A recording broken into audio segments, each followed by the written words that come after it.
than just linking the data at some higher level? Because what she's interested in doing is the administrative data is not providing individual level characteristics. The administrative data in this example is providing community level description. Oh, Okay. So I guess in that case, the unit of linkage can be at the community level or school district level. But in terms of the analysis, the unit of analysis, would it be possible just do at the child level? Yes. Okay. They would have to be nested. So, you may have to do some hierarchical students are nested because you have multiple students in the same community. But the unit of analysis is the child. Correct. Yeah. Yeah, so I think this is a wonderful example. I think this is exactly the type of thing that it's kind of that you get tricked, into, which is that sometimes you think that the unit of linkage is more detailed than it has to be, and it's kind of good to have them separate in your mind. Okay. Okay, great. Thank you. Sure. This is a good example. And just as we walk through this example with the ECLSK, the same could be applied to an example with the NSCCE. You may want some characteristics, for instance, of the school district that the children are going to. The NSCCE doesn't have test scores, just to make sure that we're on the same page there. But it has certain information. It has a lot of information about usage of different types of care, for instance. So you may want to correlate that with any school district characteristics, or even it has information on after school care. And you may want to see the association between after school care and community characteristics of school district characteristics. And you will be faced with the same issue. Okay, great. That's exactly what I'm interested in. Yeah. Thank you. Sure. Okay, so group 2. Yeah, can you hear me okay? Yes. Great. So for instance in which they were parallel, there were only 2 of us in the group. So we talked about the one which I had actually used in my application. So getting center level administrative data from the state, and then center level data from NSECE, connecting them on what we learned about the other day, maybe some sort of probabilistic matching using address and name and whatever other sort of identifier in there might be useful or relevant to make that linkage. And then connecting that, so looking at for the indicators of things that we would expect to predict quality in NSECE, have those providers achieved a quality ranking given by the state. However many years down the road. And so that would be reported ultimately at the state level based on those individual correlations. Okay. And then thinking about one in which there was a mismatch, we didn't really finish fleshing this out, but thinking about maybe linking something from the ACS on some individual level demographic that isn't available in the NSECE, so we weren't well versed in it and enough to know what exactly that might be, but let's say something that you want to know about the community as a percentage wise. So I'm guessing a lot of these examples are in the NSECE, but percent that are first generation, or percent that are, I don't know, speakers of a specific language, some variable that's only available in ACS that you would want to link at the individual level and then aggregate up so that you could be analyzing the proportion of those kids at a different unit of geography, or at a different unit, and then doing some stuff from there. Good. Okay, so let me think about the first example that you gave. So the NSCCE would give you, would be your survey data of choice. It would give you some kind of predictors of quality, such as, whether the provider uses curriculum, what curriculum they use, whether the teachers have any professional development, or things like that. Right. And then at the state level, you would get the actual quality rating that the state had identified that provider to be. Correct. Correct? Okay, so you would need, the linkage unit would be a specific provider. Correct. Okay, and then the unit, then the level of geography could be, you mentioned state, but it could also be like national. You could say at the national level, providers who have, who use a curriculum regularly, for instance, are systematically rated higher in the QIRS. That would be if we had the quality data for multiple states. I see. So this is a discussion, I guess. So I wouldn't have assumed that I would be comfortable extrapolating one state's worth of linked data to a national, I guess, extrapolation, generalize it to the nation, just because there's so many state level policies and other things at play. I see. So given that the QIRS, I understand. So given that the QIRS is set up differently in various states, you may required, to do this at the state level, or at least by groups of states that have similar QIRS setups. Okay, I see. I mean, that's where I would have gone with that, but I would be interested if other people would approach that differently. Yeah, no. I mean, I kind of want to understand exactly how to sort out these different units. I mean, that's all I'm interested in. Whether it's a worthwhile research project, I don't know. Right. Utility and utility still to be determined. And then in terms of ACS, it's interesting that you propose to do the linkage at the kind of at the household or at the address level, because in the way that we connected the ACS data was, by ACS reports the data by census tracts, and then we use the census tracts to characterize the communities where providers and households were located. We didn't do any matching and that's what you get in the NSCE files. So we didn't do any matching at the household level. So it's not that we only match households that were both in the NSCE and the ACS. Yeah.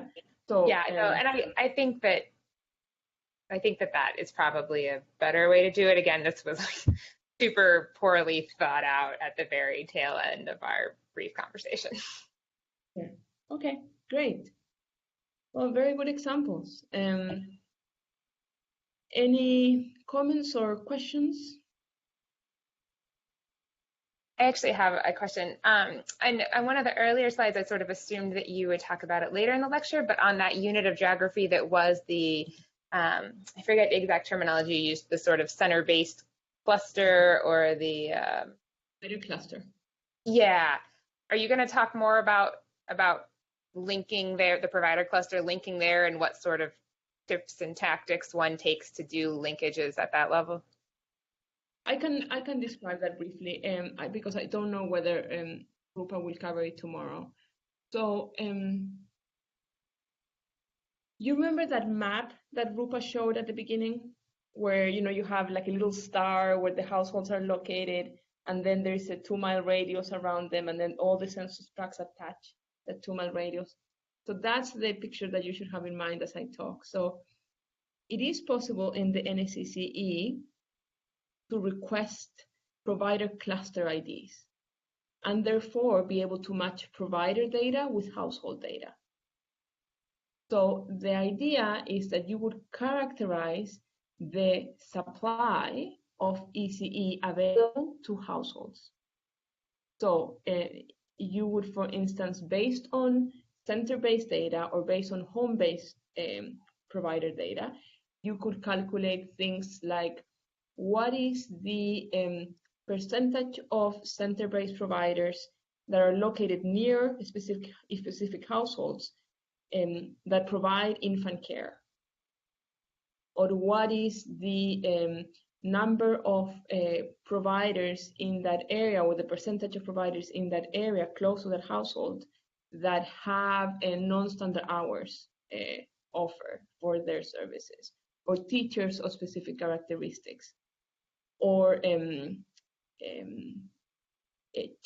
centers who offer or who have any child that has government funding, or things like that. So that linkage, in a way, is done at the provider cluster level, because we know exactly which provider cluster households belong to and which provider clusters providers belong to. So it is a way of doing supply and demand analysis. And that linkage is done by us. So we, if you wanted to get to match the NSCCE data with any state characteristics, for instance, you would do that match, and you'll be able to know how many cases are in each state and things like that. For the provider cluster, because it's more disclosive, we have a whole entire kind of protocol that in which you would define the variables. You would run it with simulated provider cluster IDs, and then we would run it based on the real provider clusters ID, and we would give you the comparison of the simulated and the real IDs summary statistics. And then we would attach all those characteristics that you had defined at the provider level to the households. So then you would know which households are located in provider clusters of which characteristics. And you would do the analysis either at the child level or at the household level. And other researchers have done this already. And so we have the protocol in place to do that. I see. So it's not really something for purposes of linking with other administrative data per se. It's more of an internal linkage. I see what you're saying. Yeah, it has been originally used for linking kind of the supply, the households, the supply and the demand, meaning the provider surveys with the household survey. But if you have any other ideas about kind of linking any other data at the provider cluster, we're certainly open to considering that. And it's census tract based, so that, like, I'm just trying to figure out what you would need to try to do those linkages. Most likely census tract. Thank you. Sure.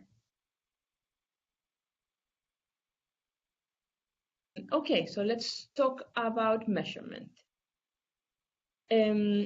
So as you are thinking about linking administrative with survey data, the issue of measurement comes up. And some of these came up in the last session when we talked about using data from ECE usage at one point in time and test scores at another point in time.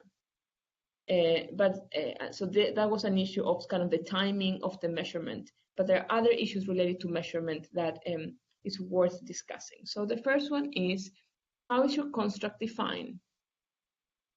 How are constructs defined in the survey data, and how are constructs defined in the administrative data? For instance, when you ask the question about income in a survey, it's common to say, what's your total household income in the last calendar year? You can say before or after tax. Well, if you collect income from administrative data, you may include some earnings. It may be before or after tax in a way that is inconsistent with the survey data. There may be other sources of income considered. It may be taxable income. It may be, all sorts of various things. So it's important to keep those things in mind.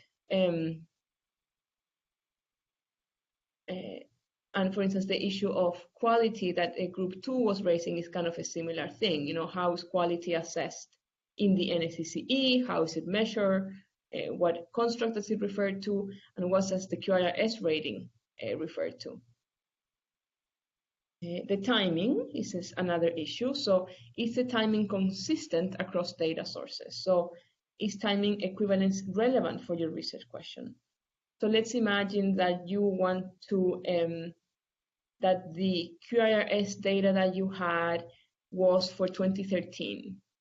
But you know that NSCCE data was collected mostly in 2012, and for some providers and for some households, it was collected at the end of 2011. So is that an issue for you?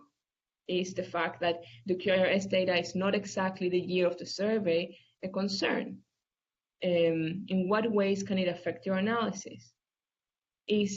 Are providers, for instance, who have lower quality more likely to be absent from your 2013 QIRS data or not? Or are those providers who joined the QIRS system rating later? So in any way in which the timing may be associated with the association that you are trying to look at, it would be something that to be concerned of and to look for. Another issue is the issue of the unit of measurement. So what is the reporting unit? So in the NSCCE, we followed the standard survey methodology rule in which we let respondents report wage and prices in any time unit they wanted, they saw it fit. So for instance, we asked the question, what is your wage? And somebody would say $200. Well, is that per week? Is that hourly? Is that bi-weekly? Is that monthly? How many hours does it cover? That's usually the way that we ask respondents to provide the data in the survey. Well, if you are comparing that to something like the quarterly earnings in the unemployment insurance records, you may be faced with somewhat of a challenge, because in the unemployment insurance records, which are available in the Census Bureau or other places, earnings are reported quarterly, regardless of hours. So you may have worked a month, you may have worked a couple of weeks, you may have worked full-time during that time, or continuously throughout the time, but half-time. So you need to think about those issues, and that may or may not be an issue for you, but it's important to think about those measurement issues as you go along your project. The same issue, I should mention, comes up with price. So again, in the NSCCE, both home-based providers and center-based providers reported price in various units, depending on how they actually charge. So some charge by the hour, some charge weekly, some charge monthly, and that's not necessarily the way that prices are collected in other administrative data sources. In some other administrative data sources, it may be the weekly price, or it may be the annual price, or the annual cost of care for a family. And those are the things that you need to pay attention to, especially when hours are involved, because the price may have a very different meaning at the hourly rate than if you assume full-time coverage every week of the year.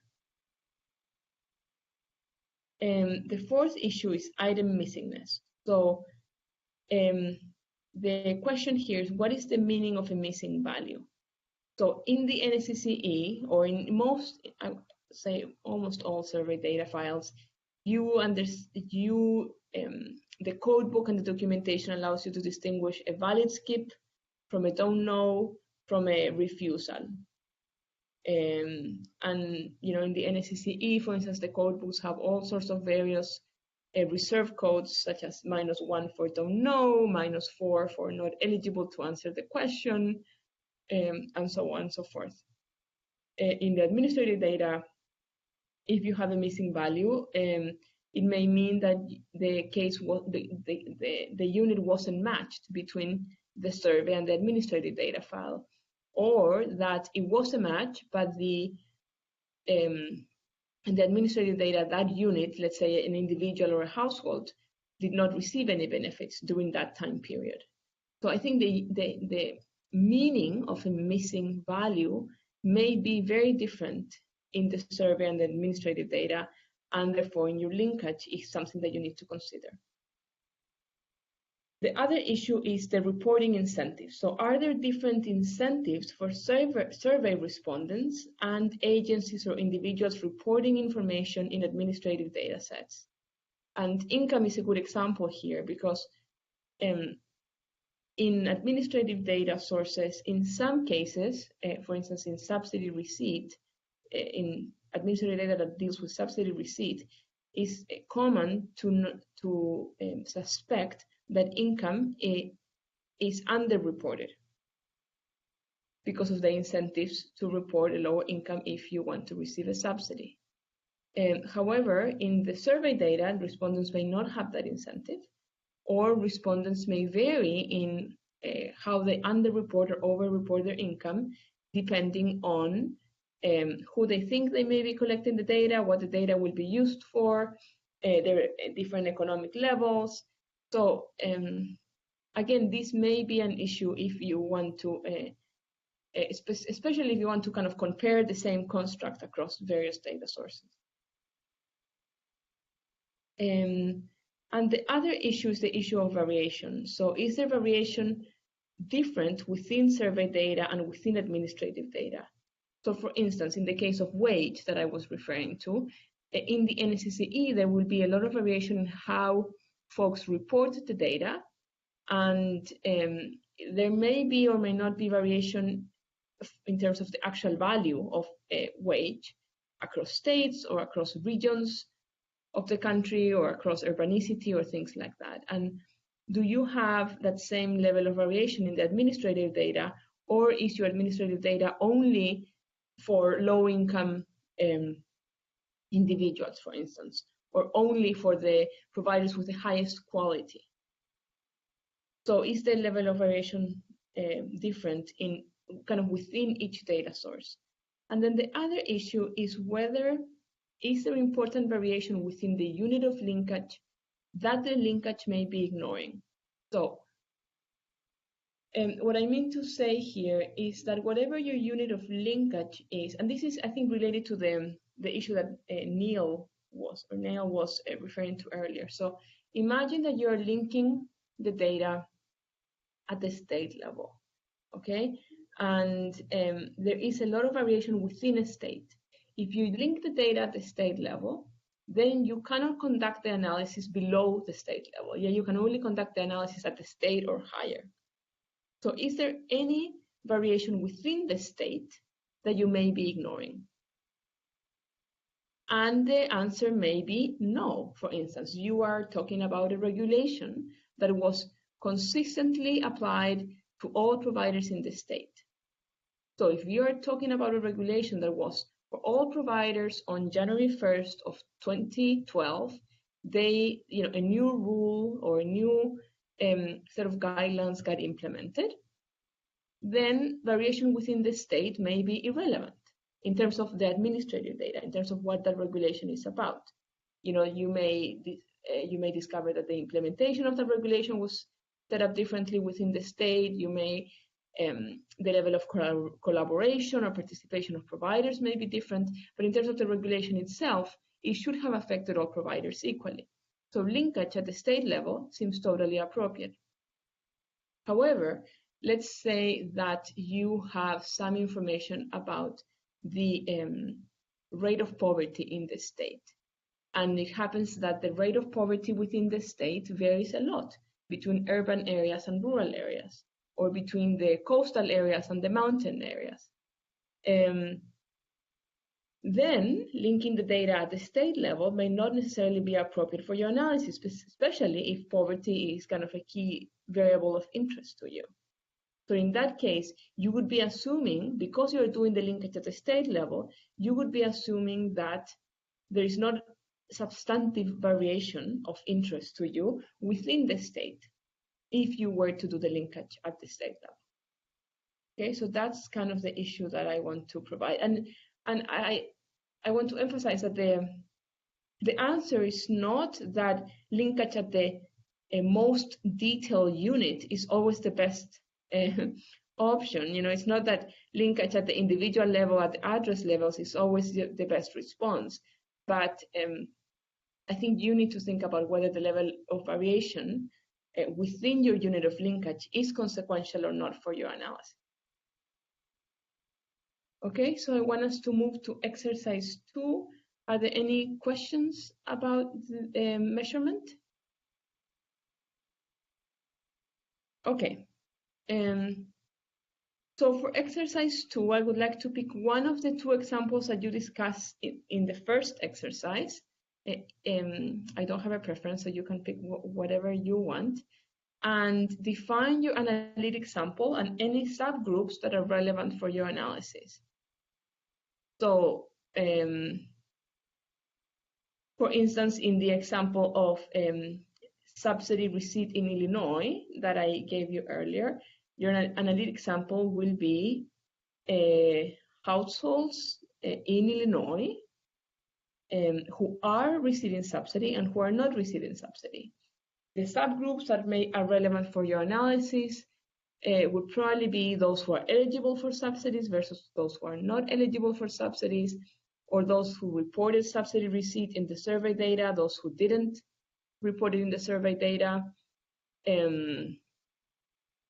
those who are households of specific characteristics, such as racial ethnicity or things like that. Identify 2 key measures and any measurement issues you would need to consider. So for instance, in the case of this example, a key measure is subsidy receipt. How was subsidy receipt assessed or identified in the NSCCE? How is subsidy receipt assessed in the administrative data? And any measurement issues you will need to consider. For instance, is in the NSCCE, the timing of subsidy receipt is current subsidy receipt, is not in the past year. Well, in the administrative data, it may not be current. It may be all households receiving subsidy in the past year, and the data may get actualized or updated every month. So that's a kind of a measurement issue to consider, the timing of the subsidy receipt information. And then I have found it useful to, and I think in the project, in your proposal, you're asked to do this as well, is to develop a table shell in which you define rows, columns, and the estimates displayed in the cells. So by a table shell, I don't mean the table that you use for your analysis. I don't mean like your data file per se. It's more like the data file, the data table, the table that you will show at the end, of your analysis. So what will be in your rows, what will be in your columns, and the estimates displayed. So for instance, you may want your rows to be those receiving subsidy, those not receiving subsidy in the NSCCE, and you may want your columns to be whether or not they show up, one column of whether they show up or not in the subsidy receipt in the administrative data. And you may want the estimates to be displayed in the cells, the weighted frequency of cases, and the column percentage, so that they add up to 100 within the column. So it could be a very simple table, in the one that I just gave you has, 4 cells, 2 rows, 1 column, or 2 columns, 1 column with 2 estimates. So, but I think thinking about a table shell is useful as you think about kind of what your final output will look like and what your final estimate will be about. Okay, so we'll get sorted into the same groups, and I'll give you again a 5-minute warning and a 2-minute warning.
Okay, we are at the 5-minute mark.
Okay, we have 2 minutes left.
Okay, let's wrap up.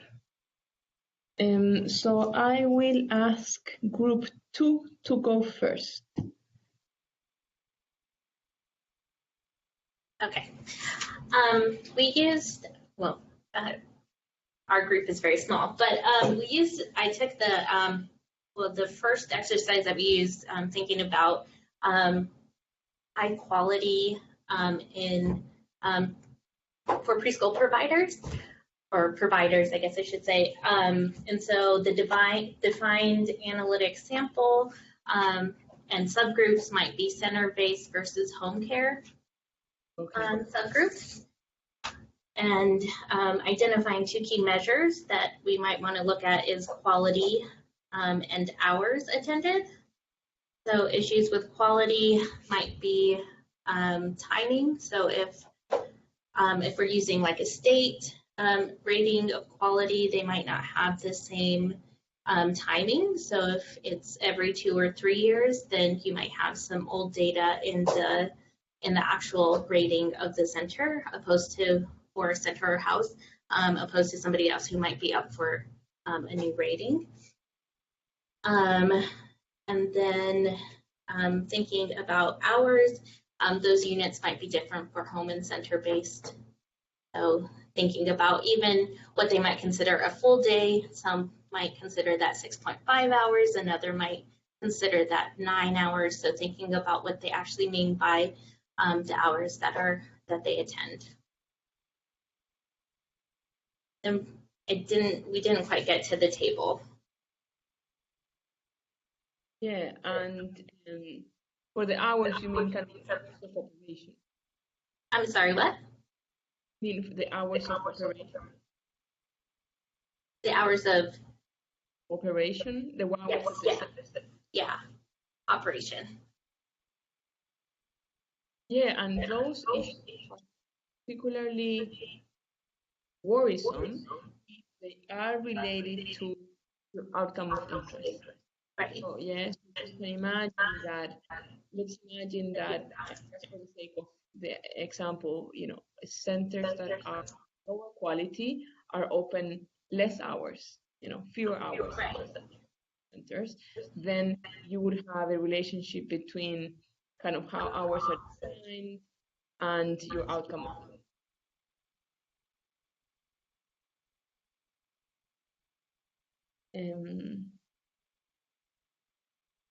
Yeah, and I think the other issue that with the NSCCE is whether quality means the same in home-based providers and home-based providers.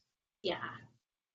So, whether professional development, even though the wording of the question may have been the same in the center-based survey than the home-based survey, does it really have the same meaning? Are we expecting the home-based providers to have the same standards and quality? Are parents looking for this providers? So we have a report on quality, and there is kind of a lengthy discussion about whether the construct has the same across different types of providers. Right. And everybody please make sure that their mic is on mute while Carolina is speaking, please. Okay. So for group 1? So we're considering the question of effect of curricula, which would be a variable taken from the NSEC, on test scores, which would be a variable that's taken from ECLS, and the analytic sample would be the children who frequent the centers or family child care in the NSEC data and are also present in the ECLS survey. And subgroups that might be relevant for analysis are dual language learners or some disadvantaged groups, demographics. For the measures,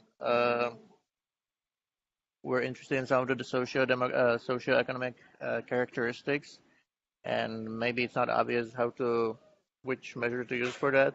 So you could have a variable for whether a child is getting a free lunch, or you could have a variable if they're getting some federal support, maybe the TANF, or maybe you can just have an income variable, or or um, or you can look at parents' income or like broader household income. Maybe if a child is living in a bigger family with grandparents. Uh, so so that would be something that would have to be decided.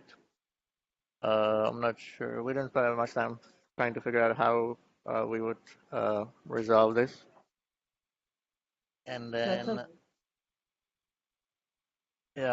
I wasn't sure. We were not sure about the table shelled. Is that the analysis of? So would that be like a correlation table between maybe the curricula and test scores? That certain curricula. Yeah, maybe. I'm not. We were not sure about what sort of variables on curricula are in NSEC. So it would depend on that. On whether the question was asked to center-based providers and to home-based providers, and the question is whether you have a curriculum or not, and if so, if you do, which curriculum you use. And the answer is the name of the curriculum, or is it something like research-based curriculum? Okay, no, it's the name. Okay, so I guess we would the table would list all the different curricula in rows, and then test score in columns. We'd probably look at different test scores like math, language, and the table would include means, standard deviations, and maybe we'll do it by those socio-demographic characteristics too. So maybe we would look at the table with like subsidized children versus non-subsidized children. Yeah, at the beginning when you were talking, I thought that you were going to link the household data to the something like the ECLSK, so that you would know whether the children who attended after school care or some sort of providers higher test scores. And when you talked about, in the household data file, I mean, SCE knows, but in the household data file, we don't ask about curriculum use. We only ask the questions. Yeah. We thought about the household data, but we actually didn't know that much about it in terms of. So we thought about, for example, we speculated that maybe there's a variable that says how often parents read to children, and so maybe that could be a variable that could be linked to the ECLS test scores, but we didn't actually know that much about the variables in the household data set, so that's why in the end we stuck with the curriculum. That would be also an interesting. In household data file, there is a lot of information about use of various types of care, and the main input for that information comes from what we call the calendar data file.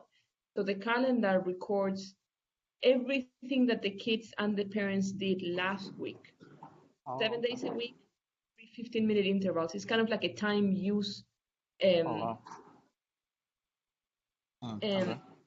I mentioned this because it's kind of to think about the timing. Yeah. So this represents what kids did last week from the week of the interview. Yeah. So it maps everything that they did for last week. Well, so you have a lot of information about various uses of providers, various uses of types of care within a week. It's not a question about the primary type of care or the one in which you spend most hours.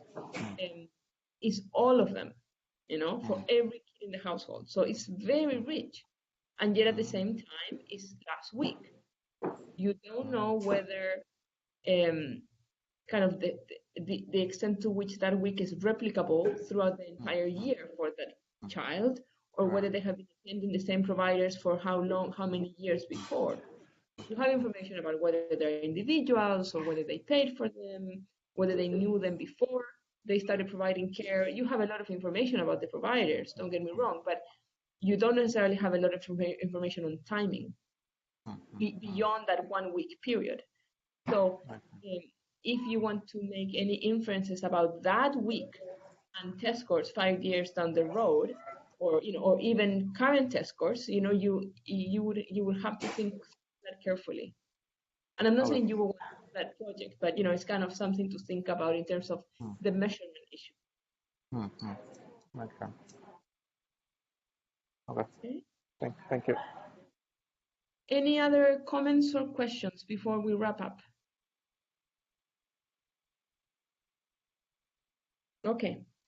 So for wrapping up, so tomorrow's session will be about linkage quality, how to assess the quality of the linkage and disclosure requirements. So we've been talking, kind of walking around our way about disclosure, and tomorrow you'll actually dig into that topic. For your project assignment, I understand that some of you are working hard on that.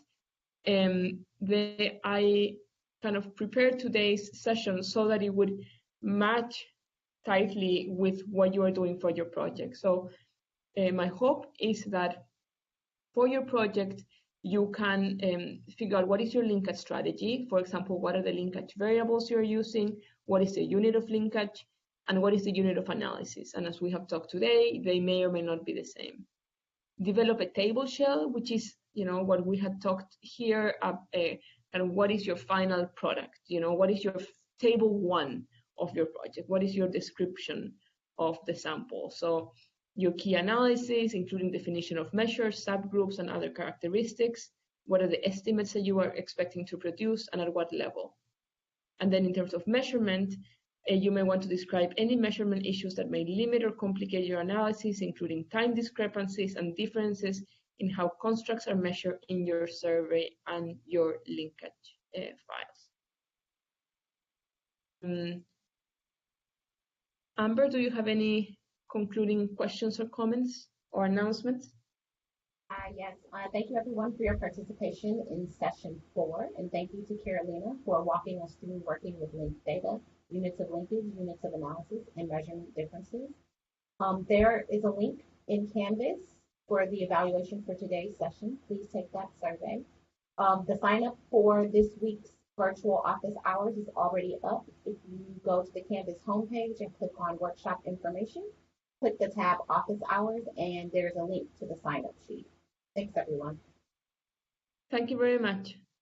Take care.